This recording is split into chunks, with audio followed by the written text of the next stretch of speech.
Now, we are going to talk now to the Taxpayers Alliance, who've got for us a little example of a waste of taxpayers' money.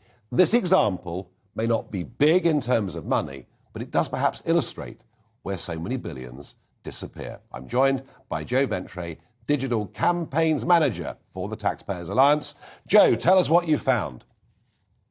Oh, thank you for having me on, Nigel. Essentially what we've done is we've looked into some government data, and what we've found is that the Cabinet Office has paid just over £70,000 in the last financial year to projects which aim to resettle illegal immigrants in Jamaica back in their home country. And, as you say there, Nigel, £70,000 isn't a grand sum of money in the whole scheme of things. But, when you consider that an individual deportation costs somewhere in the region of £13,000, I think the principle alone is just a kick in the teeth. And ultimately, every penny of that comes from taxpayers' pockets. And I think those same taxpayers are bound to ask why they're being made to pay for this, why they're being made to bear responsibility for these resettlements.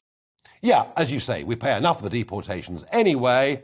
And have you had a response yourself from the Home Office on this?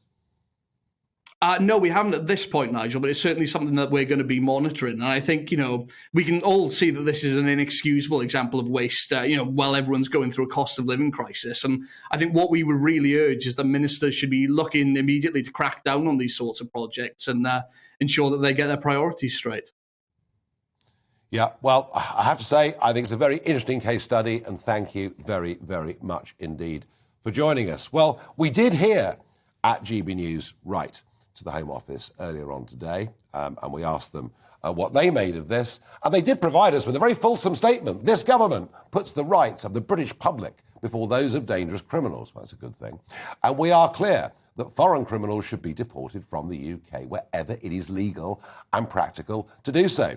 Since January 2019, we have removed over 10,000 foreign criminals. We use charter flights where commercial routes are limited or where it is most cost effective. From April 2020 to October 21, we conducted 95 of these flights, including to Jamaica, to return people who had no right to be here. The government also provides funding to charitable organisations to help people upon their return to Jamaica, ensuring those who are deported receive training and qualifications to reintegrate back into society. Well, yes, there we are. It's hands up. They give the Jamaican government money to retrain people. I'm not sure that makes a great deal of sense. I would have thought that was the responsibility of Jamaica. As I say, it's a little example. But remember, Lord Agnew's resignation, over billions and billions of pounds being lost in fraud. And you begin to ask yourself, why?